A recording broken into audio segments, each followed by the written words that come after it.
Coach Ryan, first of all, do you want me to call you Coach Ryan or Coach Snyder? Yeah, Coach Snyder. Yeah. Coach Snyder, thanks for taking time to just talk with me today. We are so grateful to just hear from you about some of the things that we need to do to have a winning football team. And so maybe tell me just a little bit about this football team and maybe what has been some of the things that have made this a successful team at times.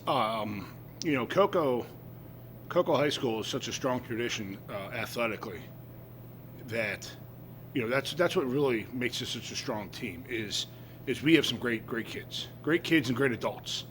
I've been blessed enough to be around really good head coaches before I was privileged enough to get this job. And the one thing they always told me was, hire good people. You got to surround yourself by really good people. And I was smart enough to do that. I'm not the sharpest tool in the shed, but we put us all together, we're pretty sharp. We just have great kids and great community support. People love Cocoa High School in the community. People love the football team. They care about it, and it's just a blessing to be a part of such a strong organization. If you were to tell me one thing that it takes to be a winning team, what is some of the characteristics that it takes to have a winning football team? I would say, pride. Our kids have pride in the uniforms they put on. They've definitely, since I've been here, have really focused on the team over the individual success. And then, hard work. We take pride in our guys of, working hard, grinding every day, pushing each other, being organized, and just every day working as hard as we can to be the best, not just athlete, but the best person we can be. So when I hear you talking about working hard, there's an old saying, no pain, no gain. Yes, sir. Tell me, what does that look like on your football team when you think of that phrase, no pain, no gain? Our kids work hard. They're in the weight room right now. It's let's say January 11th. The season just ended about a month ago, and we're back in the weight room getting ready for next year. Football's a year to be a great team and a great player. It's a year-long sport. Now, saying that, we do push our kids to play other sports too. We don't want them to concentrate on one sport, but we have a hill in the front of the school that during the summer we'll run up and down the hill, and it's called Championship Hill, and our kids take pride in that. It's pushing themselves, and just not to be, when we talk about toughness and no pain, no gain, it's just not physical too. It's also mental. Can you push yourself to the point of exhaustion and keep going? Do you have the ability mentally to know, all right, it's probably not the best idea for me to go out this Saturday night with this group of people. I'm going to say no to them. I'm going to have the toughness in my mind to be able to say no to them and stay home in a safer environment, a safer place, than going out with some people and probably doing something they shouldn't be doing. That's what we talk about every day. We talk about every day in our program of being a great person, trying to break the culture of the community that we want our kids to, we love Cocoa, but we want our kids to get out of Cocoa and go on to college and graduate from college and come back and give back to the community, be the leaders of society. That's what we're looking for. And we just have a great group of kids that really focus in on that.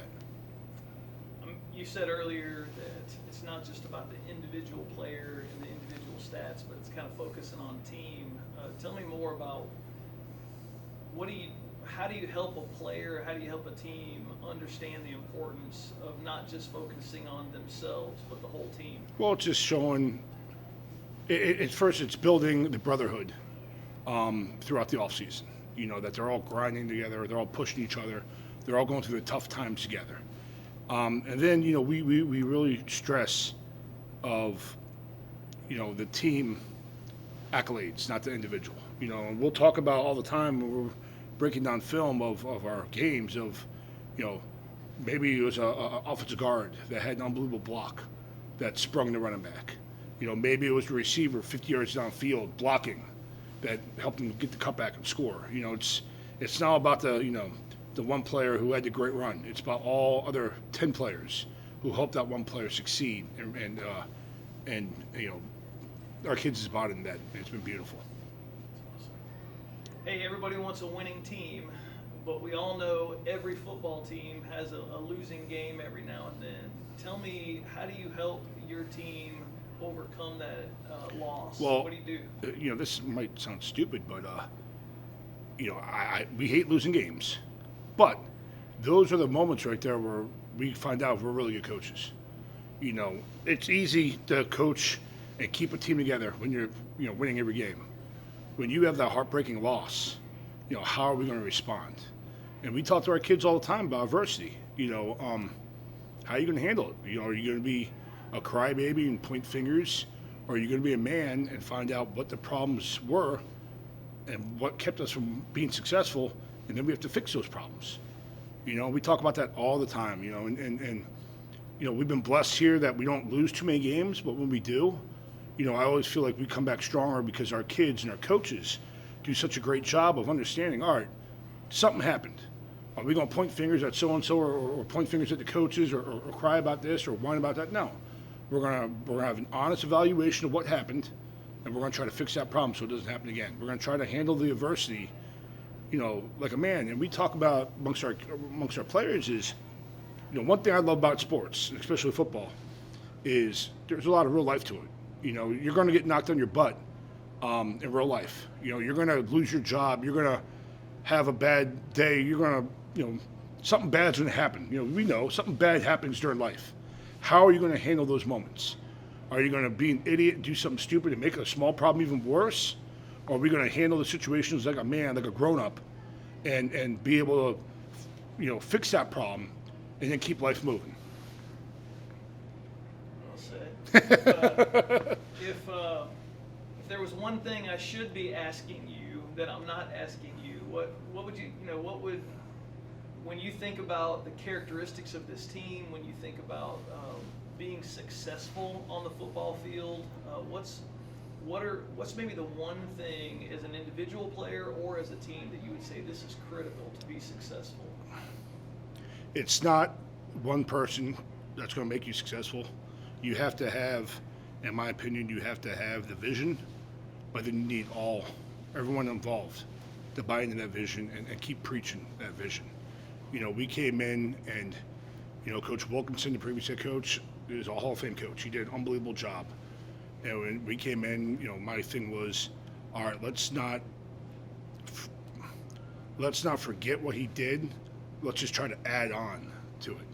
And the big thing we're preaching is just academics and trying to be a good person. We want good quality people, just not as football players, but we want our kids to be, leaders in the school, leaders in society. One thing that always bothers me is, you watch movies and TV shows, they're always going to stereotype athletes as dumb jocks, as kids who are stupid or bullies.